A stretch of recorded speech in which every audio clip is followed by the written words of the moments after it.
Bem, na semana passada, estivemos aqui na Escola Terra Brasil conversando com o professor, psicólogo também, psicanalista Tácito Silveira sobre vários assuntos ligados a problemas de aprendizagem, a comportamento das crianças.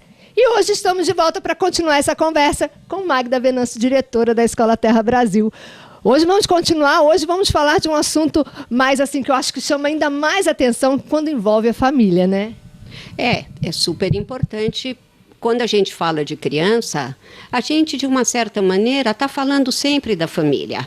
Só que, muitas vezes, orientamos as crianças, tratamos as crianças, seja com medicamento ou com algum outro tipo de terapia, e as famílias nem sempre recebem todas as informações que são necessárias.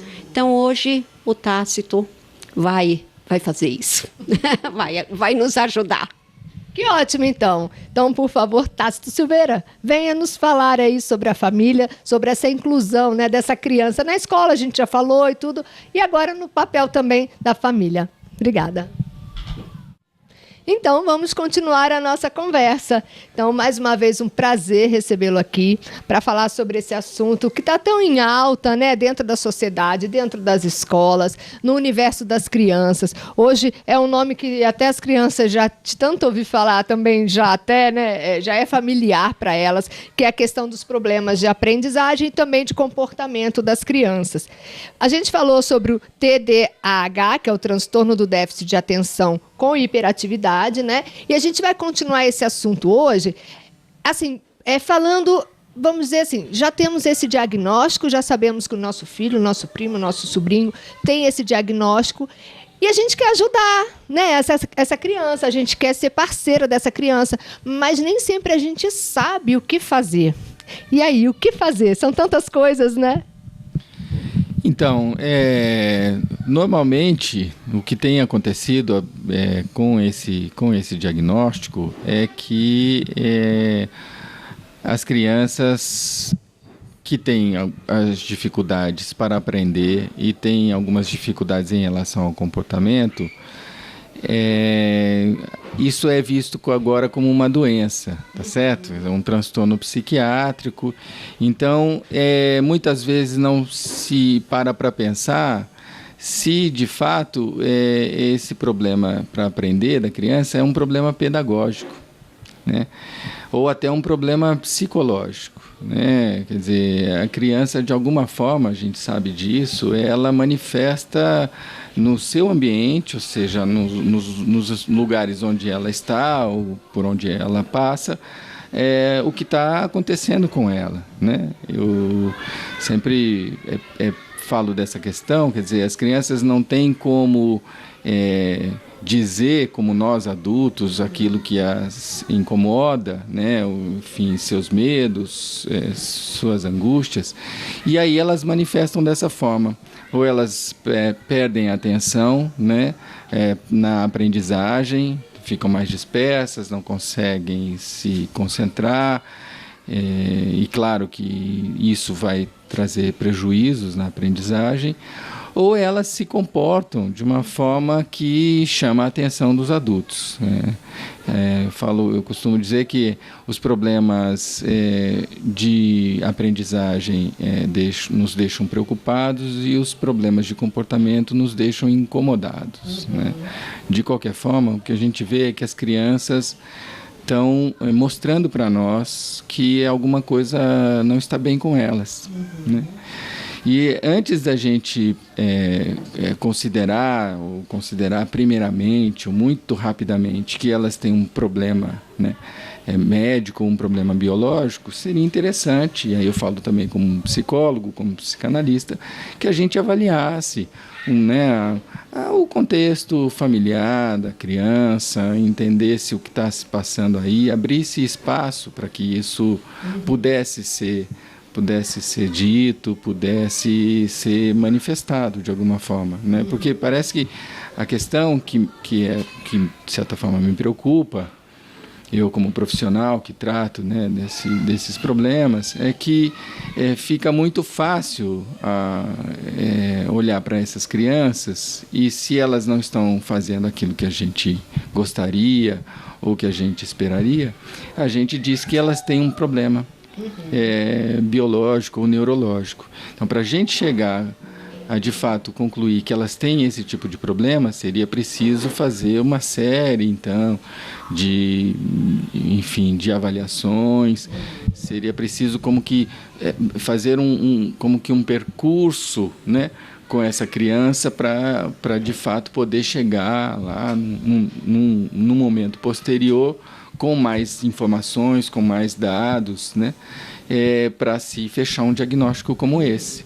Então, o que poderia e deveria ser feito com mais critério e talvez com mais parcimônia, né, ou seja, com mais paciência, a gente está colocando isso como primeira resposta para essas questões, percebe? Então, isso é que tem, de certa forma, gerado aí e há vários profissionais, né, que defendem essa posição. Você sabe que esse é um tema muito polêmico, né, Ana? Então, ele divide opiniões, né? Então, não há consenso. Há profissionais que acham que, inclusive, há poucas crianças diagnosticadas, né? Mas há vários outros que se colocam, né, de um outro lado, dizendo que esse diagnóstico tem como que excluído ou deixado de lado a nossa preocupação, digamos assim, o olhar que a gente deveria ter para outros problemas que estão acontecendo, né, desde problemas no ambiente familiar, mas também questões sociais mais amplas, né? Quer dizer, então, tudo isso, quando você diagnostica a criança, ela tem um problema neurológico, neuropsiquiátrico, você muitas vezes não leva em conta uma série de outras coisas que estão acontecendo em casa, estão acontecendo na escola, em outros, né, espaços, e que são importantes e que deveriam ser investigadas também, né? Então, vamos dizer assim, o primeiro passo para você ajudar alguém que já tem o diagnóstico, de repente, me corrija se eu estou enganada, é questionar esse diagnóstico no sentido de buscar outros profissionais. Não ir no primeiro diagnóstico, mesmo sendo um profissional, não estamos aqui falando profissional é bom ou ruim. São linhas de raciocínio, né? Às vezes, para um profissional, cabe um medicamento, para um outro, não, vamos fazer uma tentativa, vamos fazer uma terapia, vamos conversar, vamos achar um caminho. Não ir cegamente num primeiro momento nesse diagnóstico nu e cru, como a gente fala, né? É questionar isso e abrir os olhos, como você falou, para os problemas da família, que é tão mais fácil, né? A gente, às vezes, né, pelas nossas dificuldades também, colocar ali e resolver assim. Então, essa seria a melhor maneira, a primeira, de ajudar, é questionando esse primeiro diagnóstico, buscando, sim, outros diagnósticos, de repente, outras linhas de pensamento. Sim, se eu pudesse, então, dar, enfim, essa recomendação, né, aos familiares, no sentido de, primeiro, tentar pensar sobre o que está acontecendo com essa criança, pensar, enfim, como que ela está sendo educada, de alguma forma. Às vezes a conversa com a escola, né, com o professor, com a professora, enfim, isso também pode ajudar.